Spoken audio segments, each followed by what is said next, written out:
Greetings. This is Doc Ock coming to you live and direct from Black Facts Headquarters Central today with another installment of Doc Ock at noon and 9. Okay, wow. Well, today's presentation is one of the most difficult presentations for a number of reasons. It has there's a lot of moving parts in here, and we'll get into why that is in just a minute. But before we do that, let's go ahead and do the needful. Number one, give us a like if you like what we're doing and you're on Facebook. If you're on YouTube, go ahead and give us a thumbs up. That'll make us happy as a newborn pup. And in the meanwhile, spread the word far and wide amongst your family, your friends, your relatives, your friends, your enemies, everybody you know about Black Facts. Now, today's topic is the Queen of Sheba. Obviously, that is not the name of a person because it says right in it, the Queen of Sheba. That's like talking about the King of England. Which king are you talking about? You talking about Edward, James, John? Who? There's a bunch of different kings of England. Same way with Sheba. The nation or the country of Sheba also had a number of queens. And each one of them had a name.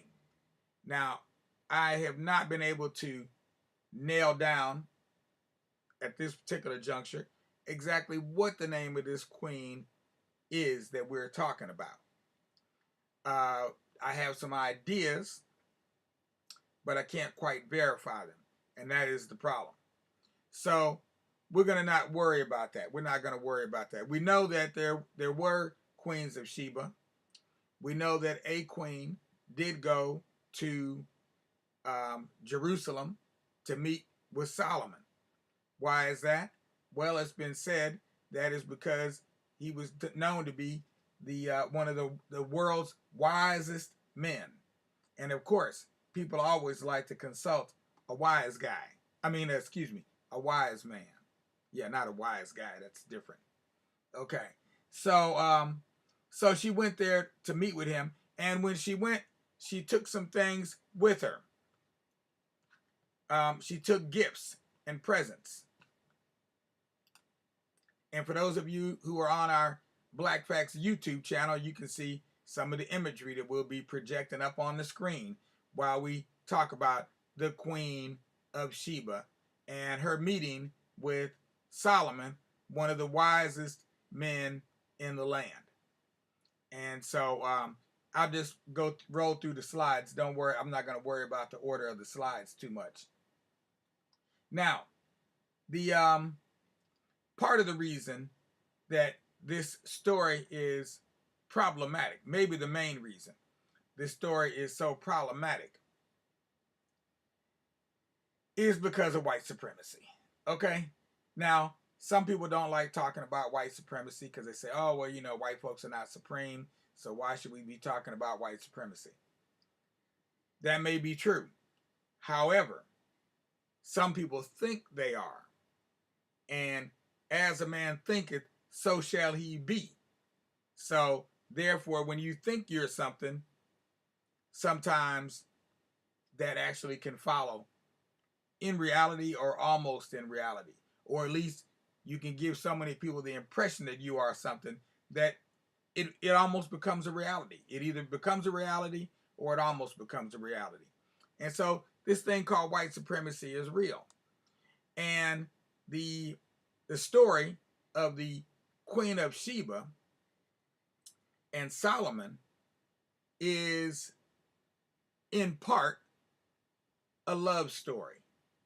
And that's where the problem comes in, because Solomon has been portrayed as being a white man.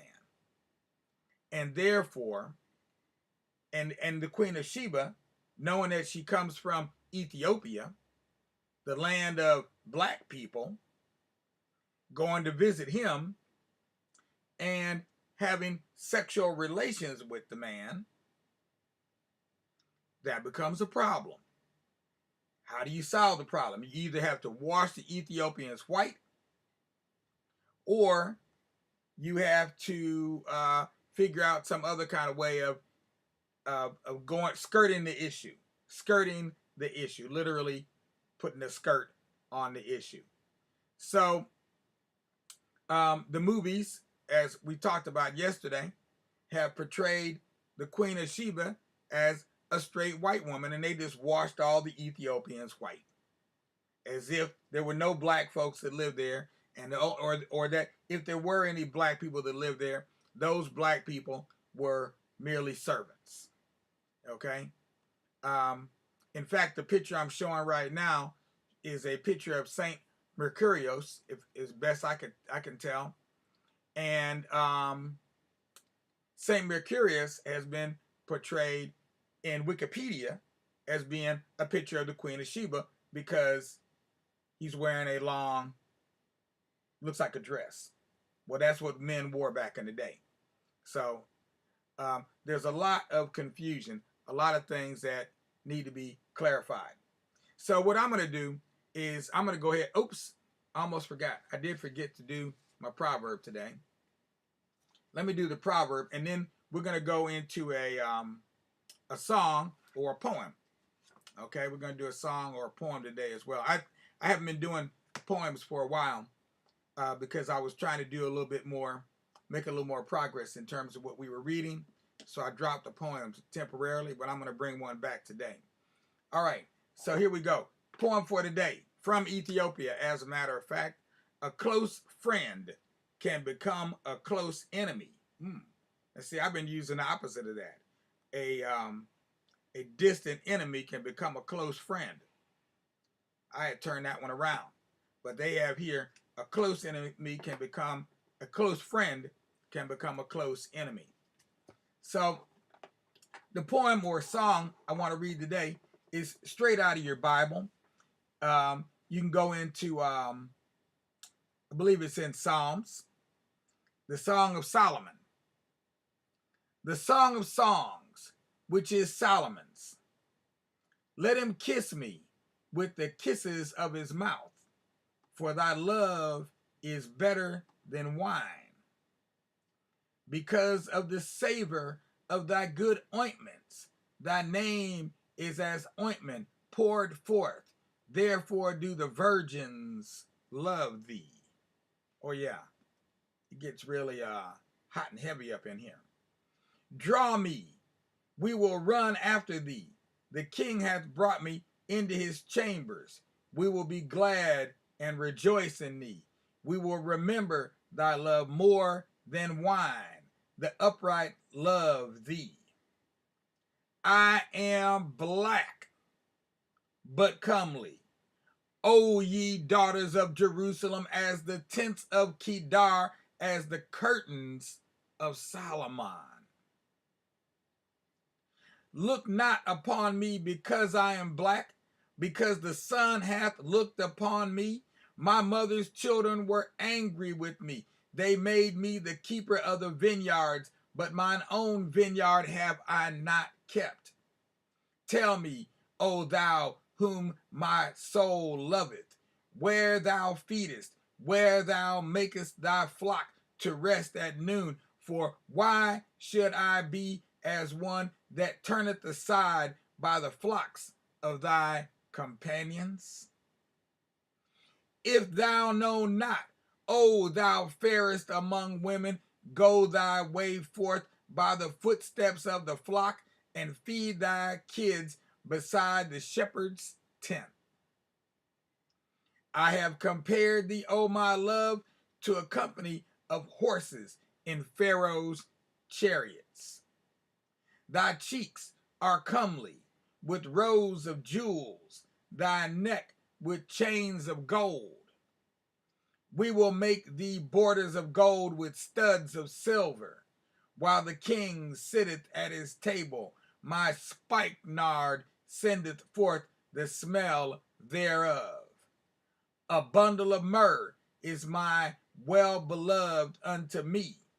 He shall lie all night betwixt my breasts.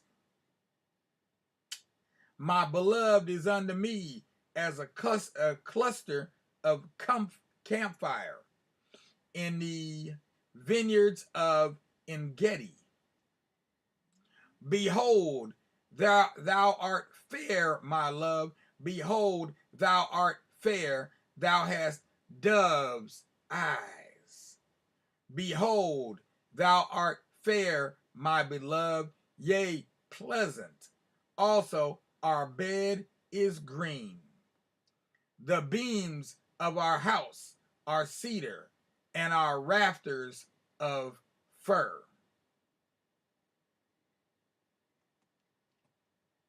And so says the Song of Solomon.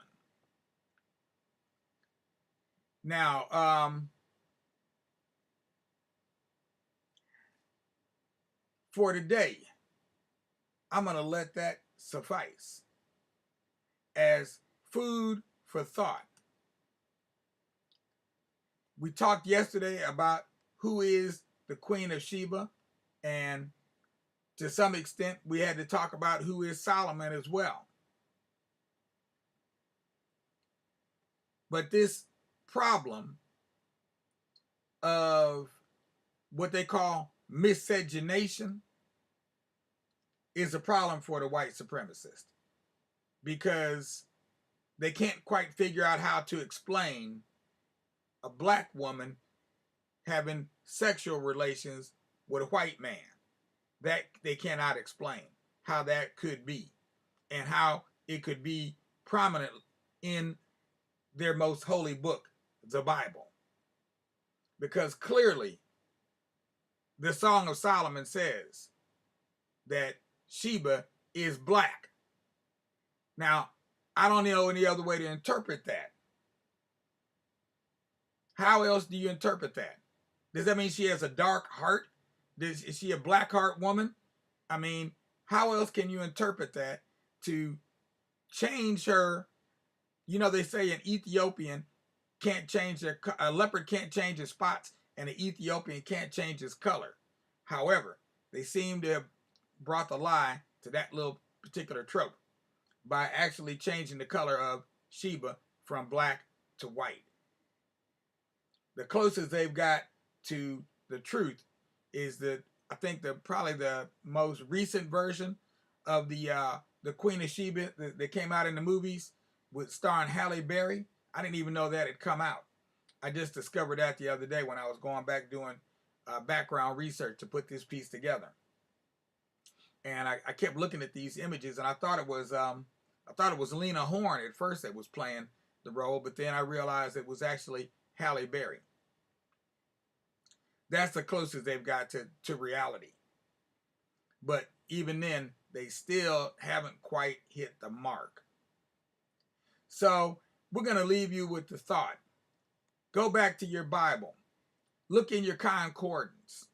Read up on the Queen of Sheba and see what do you find. And let us know. Give us some feedback. Give us a response, because we're going to let that part stand. We showed you some images. I'm sure you enjoy those. And we just wanted to reiterate what the Bible said about the Queen of Sheba and Solomon. Obviously, they were lovers. And obviously, she was black. So the only question is, was he black also? Is that how we explain that? Or it's a case of miscegenation. And in that case, that just turns white supremacists on their heads. Of course, they'll probably say what they said yesterday about the History Museum in Texas.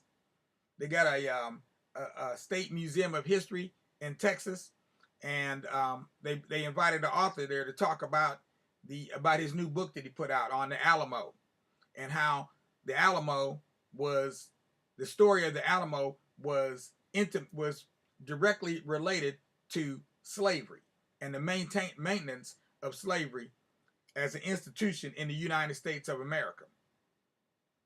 And the lieutenant governor took umbrage with the idea that slavery and the Alamo could be connected, and so his statement was that the state History Museum of Texas was no place to talk about history. No place to talk about history at the History Museum. Think about that. These are the kind of contradictions that come up when your worldview is based on a lie. When your worldview is based on a lie, you have to twist yourself up like a New York pretzel.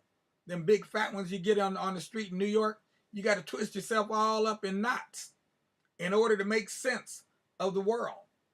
Because reality is not in agreement with your fantasy.